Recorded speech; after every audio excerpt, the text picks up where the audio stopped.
हिंदुस्तान में कुरान शरीफ आयत लिखा हुआ, गरीब नवाज का फोटो बना हुआ, जलाया जा रहा है, लात मार रहा है, और हम इतना बड़ा आबादी होने के बाद 40 करोड़ मुसलमान होने के बाद कोई नहीं, किसी भी नागपुर में तोड़ा दंगा हुई है, कुरान शरीफ जला दी है, किसी को तकलीफ नहीं हो रहा, सबको वक्त प्रॉपर्टी बचाएगा। क्यों? क्योंकि वक्त खाते हो तुम लोग, वक्त का प्रॉपर्टी तुम बेचे हो। पत्थर कैसे चलाते हैं? आपका इलाका में, आपके घर के पास कोई कुत्ता अगर भौंकेगा तो आप तो ईटा चलाइएगा ना, पत्थर चलाइएगा ना। अब यहाँ पे कुत्ता भौंक नहीं रहा है, अब यहाँ पे कुत्ता आ रहा है तो पिस्तौल लेकर आ रहा है, कुत्ता आ रहा है पेट्रोल बम लेकर आ रहा है, कुत्ता का पीछे कुत्ता का भाभी है। इस तरीके से कुत्ता आएगा तो हमारे पास तो कुछ नहीं है, तो उस कुत्ता के लिए पत्थर उठाएंगे ना भैया। समझ में नहीं आता भैया। औरंगजेब रहमतुल्लाह किस तरीके से इन लोगों को पीटा था कि दर्द अभी भी हो रहा है, कैसा पीटा था भैया कि अभी भी दर्द हो रहा है। उस वक्त तो हरा नहीं पाए, इस वक्त अभी पीछे पड़े। अरे भाई जब जिंदा तो नहीं कर पाए, वो तो अभी कब्र में आराम फरमा रहे हो, क्या कर लोगे तुम। और हम औरंगजेब रहमतुल्लाह ताला के साथ थे और उनको मानने वाले हैं, उनको चाहने वाले, उनके भक्त हैं, डंके का चोट के उसके मकबूल करते हैं। और हिंदुस्तान का हर मुसलमान औरंगजेब रहमतुल्लाह के साथ है। ठीक है, जय सिया राम।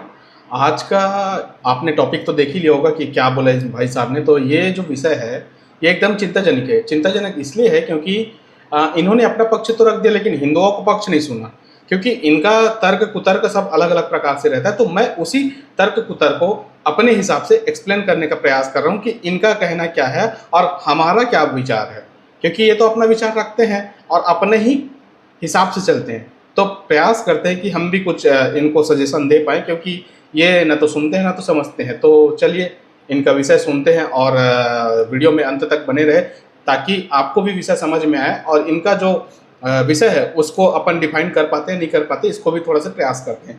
तो चलिए आज का वीडियो चालू करते हैं। ठीक है। इस तरीके का जो बयान है जो संगीत सोम ने दिया, संगीत सोम का ये पहला बार नहीं है, इससे पहले भी उसने ताजमहल को गिराने का बात कहा था, तो कई बार ऐसा भड़काऊ भाषण दे चुके हैं।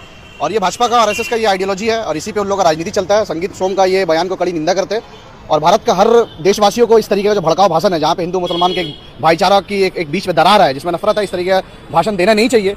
और मैं कहना चाहता हूँ कि इस तरीके का जो भाषण दिया संगीत सोम ने, इसका मतलब संगीत सोम ये कह रहा है कि बाबरी मस्जिद को जिस तरीके से गिराया था उस तरीके से औरंगजेब रहमतुल्लाह अलैह का दरगाह को गिराया जाए। इसका मतलब संगीत सोम, अगर औरंगजेब रहमतुल्लाह अलैह का जो गुंबज है, जो मजार है, वो गलत है तो तुम कोर्ट में जाओ। अब एक विषय को मैं रखूंगा कि यदि कोर्ट की विषय यदि रखता है तो कोर्ट का विषय तो आप भी रख सकते थे, क्योंकि ये जो विषय अभी आप लोगों ने 400-500 की जो टीम नागपुर वाले केस में जो आया है, आदमी लोग जो आए हैं, जितने भी लड़के आपने बुलाए या जो आपके टीम वाले हैं या जो भी हैं, जैसे भी है, जो लड़के वहाँ आए, तो 500 के जो व्यक्ति आए तो कैसे आए? अचानक से तो नहीं आए होंगे, कहीं ना कहीं प्लानिंग करके आए। तो कहीं ना कहीं हिंदू मुसलमान की राजनीति आप करते हैं, पहली विषय ये। अब आगे आपके वीडियो देखते देखते फिर आपके तुमको कोर्ट में जाना चाहिए। सरकार तुम्हारी है, पुलिस तुम्हारा, प्रशासन तुम्हारा, हर चीज तुम्हारा पास है। फिर तुमको कार सेवा करते रहे, बाबरी मस्जिद करते रहे, मस्जिद को क्यों तोड़वाना है? ऐसे तुम बुलडोजर से कभी मस्जिद को तोड़ दे रहे हो, कभी दरगाह को तोड़ दे रहे हो, और तुम भड़काऊ भाषण दे रहे हो। ऑलरेडी नागपुर में वहाँ पे हिंदू मुसलमान दंगा हो चुका है और तुम यहाँ पे आके बोल रहे हो कि जिस तरीके से बाबरी को शहीद किया गया था उस तरीके से औरंगजेब रहमतुल्लाह का दरगाह को तोड़ेंगे। और मुसलमान खामोश बैठ के थोड़ी रहेगा, इस बार आओगे तो ईटा का जवाब पत्थर से तुम्हें मिलेगा। इस बार इस तरीके से भड़काऊ भाषण खामोश थोड़ी बैठे सुनते रहेंगे हम लोग। तो ये जो है अपना विषय तो रखते जा रहा है, बाकी मैं अपना विषय रखते जा रहा हूँ। हिंदू मुसलमान के विषय में जैसे बोल रहे हैं कि हम अब ईंट का जवाब पत्थर से देंगे, मुसलमान भी साथ नहीं रहेगा। तो हिंदू यदि यही विषय को समझ जाए कि मुसलमान यदि अपने विषय को लेकर के ऐसा यदि बयानबाजी देता है, तो हिंदू भी यदि सक्रिय हो जाए, कांग्रेस बीजेपी छोड़ करके आखिर में हिंदुत्व का एक एजेंडा लेकर के यदि विषय को समझे, तो उनके लिए भी फायदेमंद होगा, मेरे हिसाब से। मुझे ऐसा लगता है, क्योंकि इनका तो प्रोपेगेंडा चलते रहेगा और ये आखिर राजनीति तौर पे जैसे बता रहे हैं ना कि सरकार आपकी है, फलाना चीज़ आपका है, ढेकाना चीज़ आपका है, ये सब चीज़ यदि आपकी है, ऐसा करके यदि ये बता रहा है, तो बताने का प्रयत्न किसे कर रहे हैं, ये एक समझने वाली विषय है। क्योंकि देखिए हम तो केंद्र में और राज्य में दोनों जगह कहीं ना कहीं हर एक प्रांत में बीजेपी की गवर्नमेंट है, तो इनको तो बीजेपी से हमेशा के लिए चिढ़ है, तो ये तो प्रोपेगेंडा फैलाएंगे। तो इनके आगे का विषय सुनते हैं और उसके बाद डिफाइन करने का प्रयास करते हैं। लोग धमकी दे रहे हैं, मतलब पत्थर भी चलाते हैं, धमकी भी देते हैं। अरे भैया पत्थर कैसे चलाते हैं? आपका इलाका में, आपका घर के पास कोई कुत्ता अगर भौंकेगा तो आप तो ईटा चलाइएगा ना, पत्थर चलाइएगा ना। अब यहाँ पे कुत्ता भौंक नहीं रहा है, अब यहाँ पे कुत्ता आ रहा है तो पिस्तौल लेकर आ रहा है, कुत्ता आ रहा है पेट्रोल बम लेकर आ रहा है, कुत्ता का पीछे कुत्ता का भाभी है। तो इस तरीके से कुत्ता आएगा तो हमारे पास तो कुछ नहीं है, तो उस कुत्ता के लिए पत्थर उठाएंगे ना भैया। ये कुत्ते वाली विषय यदि रख रहा है तो कुत्ता कौन है? नागपुर में जो दंगे किए वो, या जो हिंदुओं की कार जलाए वो? इसका भी जवाब आप दीजिएगा, क्योंकि कमेंट के माध्यम से आप ही दे सकते हैं, क्योंकि मैं तो अपना कार्य कर रहा हूँ निरंतर। लेकिन आप जैसे व्यक्ति यदि इनका यदि आप स्थगित नहीं करेंगे ऐसे विषयों को, तो ये तो प्रोपेगेंडा के तहत हमेशा हम पर हावी होने वाले व्यक्ति हैं। अरे आए दिन नागपुर में क्या फहीम खान को उठा लिया गया? नागपुर एक शांति का जगह है जहाँ पे आज तक कभी दंगा नहीं हुआ यार। हिंदू मुसलमान भाईचारा रहते तुमने। अरे भाई औरंगजेब रहमतुल्लाह अलैह का तुम गुंबद तोड़ के, मस्जिद तोड़ के, क्या हिंदुस्तान में तरक्की होगा? क्या रोजगार मिल जाएगा, नौकरी मिल जाएगा लोगों का, देश का उन्नति होगा? या तो भाईचारा खत्म हो रहा है, आज आपस में एक दूसरे में लड़ ले। किसका भलाई होता है बताइए ना इस चीज को लेकर। जो मेन मुद्दा है, अदानी को तुमने आगे देश भेज दिया, रेलवे भेज दिया, एयरपोर्ट भेज दिया, सब कुछ भेज दिया। अब रही बात रोजगारी और बेरोजगारी वाली बात, तो बच्चे पैदा आप ज़्यादा करते, हिंदू नहीं करते। हिंदू 2 ही बच्चे शेर के ऐसा दुनिया भर का प्रोपोगंडा के तहत फंस चुके हैं, और 2 से 3 नहीं करते, ज़्यादा से ज़्यादा 1 करेंगे, इससे भी ज़्यादा नहीं करते हिंदू लोग। क्योंकि हिंदू को तो अब क्या ही समझाया जाए, क्योंकि ये तो जयचंद है और रहेंगे, मुझे ऐसा लगता है। क्योंकि कुछ ही % व्यक्ति हैं जो समझ पाते हैं कि हिंदू और हिंदुत्व क्या चीज़ है। अन्यथा क्या है, आपके जैसे बरगलाने वाले व्यक्तियों के साथ में ना मन डाइवर्ट हो जाता है। और रही बात हिंदू मुस्लिम वाली, भाई वाली बात, तो भाई से जो कनेक्टिविटी होना चाहिए वो चीज़ आप पहले दिखाइए, उसके बाद हिंदू करे तो ज़्यादा उचित रहेगा। हिंदुस्तान के नौजवानों के पास नौकरी नहीं है, पेट्रोल का दाम आसमान छू रहा है, और तुम यहाँ पे दिल्ली का मस्जिद का मंदिर, और आप बोले कि नहीं बोलेंगे। मुझे तो समझ में नहीं आता भैया, औरंगजेब रहमतुल्लाह किस तरीके से इन लोगों को पीटा था कि दर्द अभी भी हो रहा है। औरंगजेब ने किस तरीके से हिंदू को पीटा था, ये विषय यदि ये रख रहे हैं तो आप स्वयं सोच कर देखिए कि ये मुगल की औलाद जो औरंगजेब है, जिसने भारत देश पर काफ़ी समय तक राज किया और भारत की एकता और पराकाष्ठा को इतना ज़्यादा दुनिया भर का ठेस पहुंचाया, उस जैसे व्यक्ति का ये समर्थन करने वाले हैं। और इनके जैसे ही काफ़ी सारे व्यक्ति हैं, आप इस वीडियो में सुनिए। कैसा पीटा था भैया कि अभी भी दर्द हो रहा है। उस वक्त हरा नहीं पाए तो इस वक्त अभी पीछे पड़े हो। अरे भैया जब जिंदा तो नहीं कर पाए तो अभी कब्र में आराम फरमा रहे हो, क्या कर लोगे तुम। और जिंदा थे ना, तो औरंगजेब को जो छत्रपति संभाजी महाराज है ना, उसने या उन्होंने इनको ऐसा नाच नचाया था ना कि लैला भी कांप जाती। और उसकी बेटी तो उसको दीवानी हो चुकी थी, जो औरंगजेब की बेटी है वो।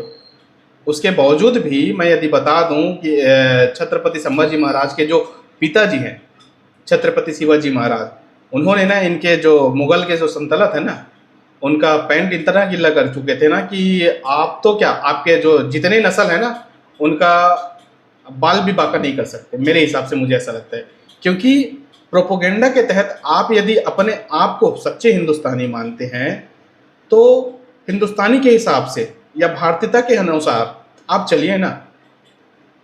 क्योंकि मुझे नहीं लगता कि आप भारतीयता के अनुसार चलते, आप तो एकलौते या एक अपने ही मजहब के कट्टर वामपंथी विचारधारा के हिसाब से चलते, मुझे ऐसा लगता है। और हम औरंगजेब रहमतुल्लाह ताला के साथ थे हैं और उनको मानने वाले हैं, उनको चाहने वाले, उनके भक्त हैं। डंके का चोट किसके मकबूल कहता है, और हिंदुस्तान का हर मुसलमान औरंगजेब रहमतुल्लाह के साथ है। अब देखिए कि इन्होंने स्वयं एक्सेप्ट कर लिया है कि ये जो औरंगजेब है उनके फॉलोअर्स हैं और उनके ही नक्शे कदम में चलने वाले व्यक्ति हैं।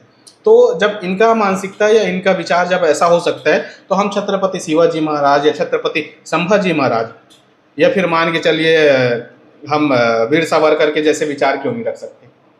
वीर सावरकर भी यदि कुछ कांग्रेसियों का माइंड रहता है कि वीर सावरकर गंदा व्यक्ति था या फलाना व्यक्ति था, तो कम से कम ये तो मानो कि सुभाष चंद्र बोस या चंद्रशेखर जैसे व्यक्ति भी थे जो हिंदुत्व का बात करते थे, हिंदुत्व को लेकर चलते थे और सर्वप्रथम राष्ट्र को मानते थे। तुम्हारे जैसे दोगले नहीं है कि एक अलग वे में चले, खाली एक कौम को लेकर के चले। जो ये बात कह रहे हैं उन लोगों को जिंदा गाड़ देना चाहिए। ऐसे लोग देश के लिए बहुत खतरा है। ये लोग देश का शांति को खत्म कर रहे हैं। आज बताइए, हिंदुस्तान का हर मुसलमान से कहना चाहते हो, आलिम उलेमा और जो बड़े बड़े लीडर जो वफ का लेके चिल्ला रहे हो, जो जंतर मंतर चले गए, ये देखो स्वीडन में कुरान जलाता तो तुम लड़ते हो, देखो क्या हुआ। कुरान शरीफ आया था इसमें, हिंदुस्तान में कुरान शरीफ आयत लिखा हुआ, जो गरीब नवाज का फोटो बना उसमें जलाया जा रहा, लात मार रहा है। और हम इतना बड़ा आबादी होने के बाद 40 करोड़ मुसलमान होने के बाद कोई नहीं, किसी को पता भी नहीं होगा ऐसा हुआ। नागपुर में तोड़ा दंगा हुई है, कुरान शरीफ आयत लिखा हुआ जला दिया है, किसी को तकलीफ नहीं हो रहा, सबको वक्फ प्रॉपर्टी बचाएगा। क्यों? क्योंकि वक्फ का खाते हो तुम लोग। जब मुझे बोलना तो नहीं चाहिए क्योंकि देश और राज्य की बात है, सब अलग अलग विषय के हिसाब से आते रहते, तो आप स्वयं सोच करके देखिए। जब एक मौलाना है, अब कृष्ण तेरी गीता जलानी पड़ेगी ऐसा करके जब विषय लिख करके गीता के कुछ पंक्तियों को डाल करके जब गीता जलाने की बात कही, तब तुम्हारे ये मौलवी कहाँ गए थे, तुम्हारे ये फादर लोग कहाँ गए थे, या तुम्हारे जितने भी कौम के व्यक्ति कहाँ गए थे। और उस समय में हे राम करने वाले एक व्यक्ति हिंदुओं को शांत रहने के लिए बोलता है, लेकिन वही यदि हिंदू व्यक्ति कुछ बुक लिख दे तो उनके ऊपर पथराव हो जाता है, उनको मार दिया जाता है। अब ये विषय किस प्रकार से है आप आकलन करिएगा। मैं एक शॉर्ट फॉर्म में छोटी छोटी विषयों को आपको बताने का प्रयास कर रहा हूँ। वक्त का प्रॉपर्टी तुम बेचे हो, देवेंद्र फडणवीस को कह रहे हैं ये अफवाह है, गलत बात है, ऐसा कुछ नहीं। कौन सा देवेंद्र फडणवीस बोलता है कि छावा मूवी का रिएक्शन है, और देवेंद्र फडणवीस कभी पता चला छावा मूवी का रिएक्शन है। आप बैक टू बैक एक मूवी बना रहे हो, कभी केरला फाइल, कभी कश्मीरी फाइल्स, कभी ये स्टोरी, कभी वो स्टोरी। आइए दिन मुसलमानों के खिलाफ कुछ ना कुछ बनते जा रहा है। जो भी स्टोरी बन रहा है, चाहे केरला फाइल हो चाहे कश्मीर फाइल हो, तो क्या क्या कश्मीर में हिंदुओं या फिर कश्मीरी पंडितों को जो हाल हुआ वो क्या नॉर्मली था? यदि यही हाल कुछ थोड़ा बहुत यदि इधर उधर हो जाए तो मॉब लिंचिंग या फिर दुनिया भर का प्रोपोगेंडा करके आप लोग क्या कहते हो कि मुसलमानों को मारा जा रहा है। लेकिन वहाँ जो कश्मीर के जो विषय है उसमें नहीं लगता कि कश्मीर पंडित मरे हैं, हिंदू मरे हैं। अभी जितने आपने नागपुर में जो केस किया या नागपुर में जो आगजनी हुई या इतने सारे गाड़ी वाड़ी तोड़े गए, तो उसमें क्या हुआ? हिंदुओं को ही तो टारगेट किया गया। कितने मुसलमान के घर जले या कितने मुसलमान के दुकान टूटे, कितने मुसलमान के कार टूटे? ऐसे ऐसे विषय रखते हैं। इसके लिए कोई आवाज नहीं उठा रहा। मैं अपने सच्चे हिंदू भाइयों से कहना चाहता हूं, मेरे भाई निकलो, तुम्हारा राम का टीचिंग नहीं है कि जय श्री राम बोल के किसी को मारो। ये राम ने नहीं सिखाया। राम का टीचिंग नहीं है कि जय श्री राम बोल के यदि किसी को मारो करके, तो मोहम्मद पैगंबर जो हैं आपके जो भी हैं, ये इनका भी टीचिंग है क्या कि अल्लाह अकबर करके गला काट दे करके? भाई क्योंकि मैं तो कई वीडियो देखते आता हूँ, अल्लाह अकबर करके कई लोग गला काट देते हैं। अब वो मत बोलना कि वो फलाना देश का है, ये देश का है, वो देश का है, क्योंकि यही भारत के व्यक्ति बोलते हैं कि बांग्लादेश हमारा देश नहीं है, वो अलग देश है, उसको छोड़ो। यदि वहाँ हिंदू को मारा जा रहा है तो मारने दो। लेकिन यही भारत के व्यक्ति वो फिलिस्तीन और इधर उधर का विषय रखते हैं कि जय फिलिस्तीन। ऐसे चूतियापे व्यक्तियों से क्या ही कहा जाए। नहीं सिखाया। तुम अपना धर्म को देखो यार, तुम्हारा धर्म में क्या ये सिखाया है? नहीं सिखाया। हम जानते हैं, हम थोड़ा बहुत सीखा। हमारे धर्म में एक चीज कहा गया है और गीता में भी लिखा है, धर्मो रक्षति रक्षता। थोड़ा बहुत सीखा है, ये तुम्हारे धर्म में नहीं सिखाया। हमारे इस्लाम में भी नहीं सिखाया कि कोई हिंदू को पकड़ के मारो। कोई अगर कहता है तो हम उसके खिलाफ है। ये इस्लाम का टीचिंग नहीं है। लेकिन तुम्हारा धर्म आज हिंदुत्व का मतलब ये चुका है कि मस्जिद का बाहर जाकर तांडव मचाओ, मस्जिद का बाहर जाकर जय श्री राम का नारा लगाओ, मस्जिद के ऊपर चढ़कर भगवा झंडा लगाओ। ये तुम्हारा हिंदुत्व का मतलब हो चुका है। आप क्या चाहते हैं कि जो औरंगजेब के टाइम में होता था, मुगल के टाइम में होता था, हिंदुओं पर अत्याचार वो अभी भी हो? तो आप क्या चाहते हैं कि मोदी का राज में जैसे मुसलमानों पर अत्याचार वो अत्याचार चलते रहे? और अगर औरंगजेब ने कुछ गलती, यदि मोदी के राज में ऐसा हो रहा है तो सोचिए 70 साल में जो कांग्रेस रही उनके शासन में क्या हुआ होगा हिंदुओं का। यदि मोदी को यदि ब्लेम किया जा रहा है कि हिंदुओं का हीरो है करके, तो कांग्रेस कहीं ना कहीं मुसलमानों का साथ देती है। ये तो ये स्वयं बता रहे हैं इसके हिसाब से, क्योंकि उस पार्टी का बुराई नहीं करेगा, ये सिर्फ और सिर्फ बीजेपी का बुराई करेगा। अगर औरंगजेब रहमतुल्लाह अलैह कुछ गलती किया था जो कि किसी का कोई प्रमाण नहीं है, तो अगर मोदी भी आज गलती कर रहा, फिर हमारे आने वाले नस्ल फिर इनके ऊपर फिर बदला लेंगे। तो ऐसा थोड़ी देश चलता है। बदला लेने की बात आप कर सकते हो भाई, हम नहीं कर सकते, क्योंकि भारत में कभी भी आप देखना कोई भी हिंदू पहले से कभी भी कहीं भी पथराव नहीं करता। ये कौन करता है ये तो फिर आप ही जानते। जो बीत गया वो बीत गया। उन लोगों का लड़ाई तो कभी था ही नहीं हिंदू मुसलमान का। तो मोदी ने क्या किया, उसने क्या किया, इसने क्या किया, उससे हमारा देश का क्या भलाई होगा? भैया ये बताओ, हमारा देश का क्या भलाई होगा इससे? नहीं होगा तो कब्र को तोड़ने दीजिए, धमकी क्यों दे रहे हैं? तो फिर आप भलाई नहीं होगा तब जाके पार्लियामेंट को तोड़ दे रहे हम, कल जाके जहाँ पे मोदी का पीएम हाउस उसको तोड़ दे रहे हम, बड़ा बड़ा मंदिर को तोड़ दे रहे हम, बड़ा बड़ा गुरुद्वारा को तोड़ दिया जाए। अरे भैया क्या बात करते हो आप? संविधान हमें इजाजत देता है अपने धर्म को पालन करने का।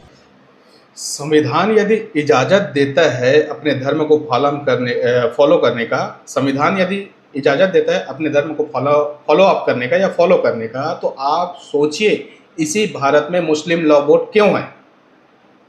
यदि मुस्लिम लॉ बोर्ड है तो हिंदू लॉ बोर्ड भी होना चाहिए, क्योंकि मुस्लिम का अलग संविधान चलता है तो हिंदुओं का भी अलग संविधान चलना चाहिए। क्यों एक ही पर्टिकुलर में आपका एक अलग वे है और हमारा अलग वे है? ये कौन सा सवाल कर रहे हो आप कि कुछ तोड़ दे या कुछ नहीं हो तो तोड़ दिया? अरे भैया ये सब बात ही क्यों उठेगा? ये बात जरूरत नहीं है देश को ये सब टॉपिक नहीं चाहिए। मैं हाथ जोड़कर अपने हिंदू भाइयों से गुजारिश करना चाहता हूं, मेरे भाई सबसे ज्यादा बेरोजगार तुम हो। मुसलमानों को तो ना कांग्रेस ने नौकरी दिया था ना भाजपा तो छोड़, तुम्हें नौकरी नहीं मिलता है। तुम्हारे बच्चों को बेरोजगार बना दिया, धंधाई बना दिया। अमित शाह का बेटा देखो आईसीसी का चेयरमैन बन गया, बड़े बड़े भाजपा का नेता का बेटा देखो वाशिंगटन यूएस यूके जर्मनी पढ़ रहा है, बड़ा बड़ा जगह एमएलए मिनिस्टर बना। तुम्हारे बच्चों को दंगाई बना दे रहा है, तुम्हारे बच्चे के पास रोजगार नहीं है। ये एक चीज तो मैं देखा हूँ कि बड़े बड़े नेता के बच्चे तो या तो पॉलिटिक्स ज्वाइन करेंगे या तो कुछ बड़े कार्य करेंगे। ये एकदम सत्य बात कहा इसने। मैं इस चीज़ का इसलिए इनका मैं तारीफ करूंगा क्योंकि ये एकदम सत्य बात है। बड़े बड़े पॉलिटिकल के जो नेता मंत्री के व्यक्ति जो भी हैं, बच्चे हैं, बालक है, सुपुत्र सुपुत्री हैं, ये बड़े बड़े दायित्वों में या बड़े बड़े पदों में बैठे हैं या उनके पास अपराध पैसा इसके नाम से होगा या और कुछ भी हो सकता है। इसके लिए तो मैं इनको बोलूंगा कि सही कह रहे हैं। तुम्हारे बच्चे के पास रोजगार नहीं है, तुम्हारे बच्चे को मुसलमानों के खिलाफ एक आतंकवादी बना दे रहा है। मैं हिंदुस्तान का हर आतंकवादी अलग विषय है। और रही बात रोजगार की बात, तो प्रधानमंत्री स्वरोजगार योजना और जितना भर का ये राशन वासन ये सब जो मिलता है ना, ये सभी के लिए रहता है, हिंदू के लिए, मुसलमान के लिए, क्रिश्चियन के लिए, सभी के लिए रहता है किसी एक पर्टिकुलर हिंदू के लिए या मुसलमान के लिए या क्रिश्चियन के लिए नहीं, ये सभी के लिए। तो ये भी चीज़ को ध्यान दें। मैं हिंदुस्तान का हर मुसलमानों को कहना चाहता हूँ, जिस तरीके से नागपुर में कुरान शरीफ का जो लिखा हुआ आयत लिखा हुआ, जिस चादर पाक में जिस तरीके से बेहरमती हुआ है, हर हिंदुस्तान का मुसलमानों से कहना चाहता हूँ, महाराष्ट्र का मुसलमान कि अब इसको बर्दाश्त नहीं करना है, अब जवाब देना है। हर मुसलमानों से कहना चाहता हूँ, बहुत वक्त आ चुका है, अब ईटा का जवाब पत्थर से देना पड़ेगा, बहुत हो चुका है। बहुत अच्छा विषय रखा भाई साहब ने कि ईंट का जवाब पत्थर से देना। तो भारत में रहकर भारत के झंडे को यदि आग लगा दिया जाता है, भारत में रहकर भारत के बड़े बड़े व्यक्ति हैं, या फिर छत्रपति शिवाजी महाराज मान के चलिए, या छत्रपति संभाजी महाराज मानकर चलिए, या फिर जितने भी हमारे आइडल हैं, इनको यदि आप भला बुरा बोलेंगे तो हम क्या ईंट का जवाब क्या पानी से देंगे? हमें भी तो बोलना आता है, हमें भी तो सुनना आता है, हमको भी तो बताना आता है भाई। ऐसा नहीं है कि आपको बस आता है। तो यदि कभी कुछ ऐसा विषय आए कि धर्म के लिए कुछ करना पड़े, तो धर्मो रक्षति रक्षता मैं पहले भी बोल चुका था। और अहिंसा परमो धर्म महात्मा गांधी जी का एक बात है, लेकिन ये अधूरी बात है। अहिंसा परमो धर्म जरूर है, लेकिन धर्म हिंसा तथैवच ये भी एक भगवत गीता का श्लोक है जो कि पूर्ण है।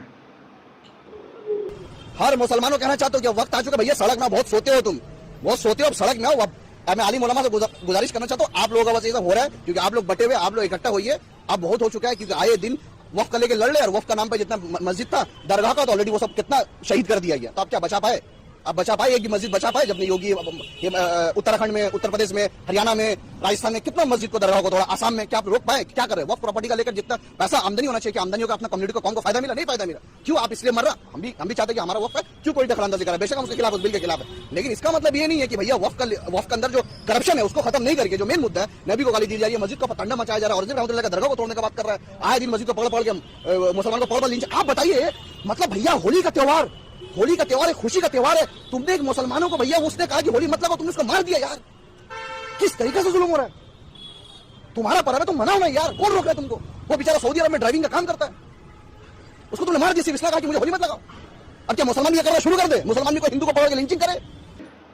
मुसलमान हिंदू को पकड़ के लिंचिंग करे नहीं, लिंचिंग हो चुका है, काफ़ी सारे बार हुआ है और काफ़ी बार हुआ है।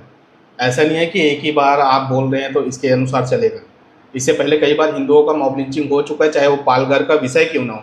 लॉकडाउन जैसे विषय में जब 500, 700, 1000 की संख्या पालघर में आ सकती है, तो सोची समझी साजिश, ये तो पता चलता ही है ना व्यक्ति का कि कौन से मानसिकता का व्यक्ति है। फिर तब तुम शांत हो गए। कुरान शरीफ आया था इसमें, हिंदुस्तान में कुरान शरीफ आयत लिखा हुआ, गरीब नवाज का फोटो बना, उसे जलाया जा रहा, लात मार रहा है, और हम इतना बड़ा आबादी होने के बाद 40 करोड़ मुसलमान होने के बाद कोई नहीं, किसी को पता भी नहीं होगा ऐसा हुआ। नागपुर में तोड़ दंगल हुई है, कुरान शरीफ आयत लिखा हुआ जला दिया गया, किसी को तकलीफ नहीं हो रहा, सबको वक्फ प्रॉपर्टी बचाएगा। क्यों? क्योंकि वक्फ का खाते हो तुम लोग। अब आप सोच कर देखिए कि ये स्वयं बता रहे कि 40 करोड़ है करके, हम किस मानसिकता में जी रहे हैं भारत के व्यक्ति लोग, ये कि 10%, 5%, 2-4% है करके। ये 2-4% नहीं है भाई साहब, ये ऐसे बढ़ चुके हैं ना कि क्या ही बोला जाए। मैं ये नहीं कह रहा हूँ कि मुसलमान को लेकर जो ऐसे मानसिकता वाले हैं ना, जो गंदे नस्ल वाले हैं, उनको बोल रहा हूँ, क्योंकि ना इसमें जब धर्म की बात आती है तो हिंदू ना जाट बन जाता है, गुजर बन जाता है, या फिर यादव बन जाता है, दुनिया भर का क्षत्रिय, ब्राह्मण, फलाना ठिकाना, ये सब बन जाता है। लेकिन मुसलमान का एक, मैं मानता हूँ, एक सच्चाई है, जो कि मुसलमान सिर्फ और सिर्फ मुसलमान ही बनकर रहता है, ना कि सिया, ना कि सुन्नी, ना तो फलाना, ना तो ठिकाना। लेकिन हिंदू ही एक ऐसा व्यक्ति है जो कि अपने धर्म के लिए सदैव कभी भी कुछ भी बन जाता है। लेकिन हिंदू ही एक ऐसा व्यक्ति है जो कि धर्म पे यदि कोई बात आए ना, तो कब क्या बन जाए कोई ठिकाना नहीं। क्योंकि हिंदू तो बन नहीं सकता, क्योंकि उसमें काफ़ी सारे जिग या झंझट होता है, इस्लाम से नहीं बन सकता ना। और ऐसे प्रोपोगेंडा तो काफ़ी सारे आते रहेंगे और जाते रहेंगे, इनका हमको ज़्यादा वर्णन या ज़्यादा प्रोपोगेंडा फैलाने से कोई मतलब नहीं है। ऐसे विषय आते रहेंगे और जाते रहेंगे। रही बात भाईचारे की, तो मेरे हिसाब से मुझे ऐसा लगता है, जब तक हम सर्वे भवन्तु सुखिनः की कामना नहीं करेंगे, सबकी मंगल की कामना नहीं करेंगे, तब तक मुझे नहीं लगता कि ऐसे मानसिकता खत्म होंगे। जब तक हम एक दूसरे की मजहब या एक दूसरे के आत्मीयता या एक दूसरे के समुदाय को जब तक हम तवज्जो या प्राथमिकता नहीं देंगे, तब तक नहीं लगता कि हम एक हो पाएंगे। और रही बात हिंदू मुसलमान वाली जो बात है ना, ये हिंदू मुसलमान तभी एक हो पाएंगे जब मैं भारत माता को भारत माता मानता हूँ, तो मुस्लिम भी भारत माता को भारत माता माने, और मैं यदि गौ माता को गौ माता मानता हूँ, तो आप भी गौ माता को गौ माता माने। तभी तो ये भारत के व्यक्ति जितने भी हैं ये भारतीय हो पाएंगे और एक हिंदुस्तानी या फिर एक भारत के नागरिक कहला पाएंगे। जिस देश में, जिस भारत में 2 संविधान, 2 विधान, 2 प्रधान ऐसा चल रहे थे और अभी भी कुछ कुछ चल रहे हैं, जब मुस्लिम लॉ चल सकता है एक ही देश में तो हिंदू लॉ क्यों नहीं? जब वक्फ बोर्ड चल सकता है तो सनातन बोर्ड क्यों नहीं चल सकता? यदि सनातन बोर्ड की हिंदू यदि बात करे तो हिंदू कहीं ना कहीं दोगला है या तो फिर गलत है, लेकिन मुस्लिम यदि वक्फ बोर्ड की बात करे तो फिर वो तो भाईजान है, फिर बात ही अलग है, फिर उसका तो अल्हम्दुलिल्लाह वाली बात है। तो ऐसे प्रोपोगेंडा चलते रहेंगे और ऐसे करके माइंड डाइवर्ट करते रहेंगे और इनका प्रोपोगेंडा हमेशा स्थापित होगा। आप चाहे शाहीन बाग वाले विषय लेकर के चलिए, चाहे खालिस्तानी विषय लेकर के चलिए, ऐसे कंटेंट आते रहेंगे और आपको बरगलाते रहेंगे, ये तो मुझे पता है। बाकी आपका मन किस ओर करता है ये आपके ऊपर डिपेंड करता है, क्योंकि ये प्रोपोगेंडा फैलाने वाले व्यक्ति हैं, क्योंकि बड़े बड़े पत्रकार व्यक्ति लोग भी अभी ऐसे हैं ना सामने में कि क्या ही बताया जाए। क्योंकि ये जो पत्रकार कुछ बैठे हुए हैं ना न्यूज़ में, अब किसी माध्यम से बोल सकते हैं इनडायरेक्ट तरीके से, क्योंकि इनको कहना एक बड़ा विडंबना की बात है। क्योंकि भारत के जो 4 कॉलम माने जाते हैं उस 4 कॉलम में एक कॉलम ये भी है, लेकिन क्या करें ये कॉलम थोड़ा से अलग ही है। तो मेरे हिसाब से तो यही है। एक श्लोक कहूँगा और उसके बाद मैं अपनी वाणी को समाप्त करूँगा। हिंदू वा सोदरा सर्वे न हिंदू पतितो भवे, मम दीक्षा हिंदू रक्षा मम मंत्र समानता। कोई हिंदू पतित नहीं है, कोई हिंदू दुख दर्द या दुनिया भर का ऐसा जाति वर्ग में बटा नहीं है, सब हिंदू सहोदर भाई है और सभी हिंदू भाई हैं। ये 1400 साल पहले या 2000 साल पहले आए हुए यदि विषय को देखेंगे तो हम अपने अपने संप्रदाय में अलग अलग बटेंगे, लेकिन इनसे पहले हम एक इंसान हैं और एक हिंदू हैं। क्योंकि आने के बाद यहाँ मजहब अलग अलग बटा जाता है। भगवान जब भेजता है धरती पे तो हिंदू ही पैदा होता है। और यही शब्द रखकर मैं अपनी वाणी को विराम देता हूँ। यदि ये वीडियो पसंद आता है तो आप वीडियो को लाइक करिए और हमारे चैनल में यदि नए हैं तो सब्सक्राइब करिए। ऐसे ही विषय देखने के लिए हमारे चैनल को आप सब्सक्राइब करके रख लीजिए और अपने सारे मित्रों को इस वीडियो को भेजिए ताकि उन तक भी ऐसे वीडियो पहुँचे और उनको भी पता चले कि इनका मानसिकता कैसा है। जो कुछ परसेंट है ना जो अलग ही जिहादी मानसिकता के रहते हैं, जो लव जिहाद और धर्मांतरण जैसे केस करते हैं, ये उन मानसिकता के विषय वालों को लिए मैं ये शब्द बोल रहा हूँ, न कि सभी मुसलमान को। क्योंकि कई लोग ऐसा बोलेंगे कि तुम तो मुसलमान के हेटर हो। नहीं भाई, मेरे भी एकदम घनिष्ठ मुस्लिम मित्र हैं, लेकिन मैं उनको आज तक अभी ऐसा नहीं बोला। और ऐसा नहीं है कि मैं मस्जिद के आसपास में नहीं भटकता, मैं भी जाते रहता हूँ मस्जिद के आसपास में। मेरे मित्र लोगों को छोड़ने भी गया हूँ और लेके जाने भी गया हूँ कई बार। लेकिन ऐसा नहीं है कि हम धर्मनिरपेक्ष या अलग से कुछ विषय रख करके उनके साथ द्वेष भावना रखें। हम आपस में एक होने की बात करते हैं, क्योंकि सर्वे भवन्तु सुखिनः वासुदेव कुटुंबकम की बात ये भारत के व्यक्ति कहते हैं और हिंदू ही कहते हैं और बाकी व्यक्ति नहीं कहेंगे। क्योंकि आप मंदिर में तो जय घोष सुने होंगे ना, विश्व का कल्याण हो, गौ हत्या बंद हो, ये कहाँ सुनते हैं? मंदिरों में ही सुनने मिलता है। और काफ़ी जगह आपको पता है एक ही विषय चलते रहता है। तो मेरा बात यहीं समाप्त करता हूँ, इन्हीं विषय के साथ समाप्त करता हूँ। वीडियो यदि पसंद आए तो हमसे जुड़िए और आप जैसे व्यक्ति यदि हमसे जुड़ते हैं तो हमें भी अहोभाग्य मिलेगा, या आप जैसे व्यक्तियों का जब समर्थन मिलता है तो हमें भी लगता है प्रोत्साहन के साथ कि हम ऐसे वीडियो बनाते रहें आपके लिए। तो इन्हीं विषय के साथ मैं अपनी वाणी को विराम देता हूँ। मिलता हूँ अगले वीडियो में। जय श्री राम, जय गौ माता।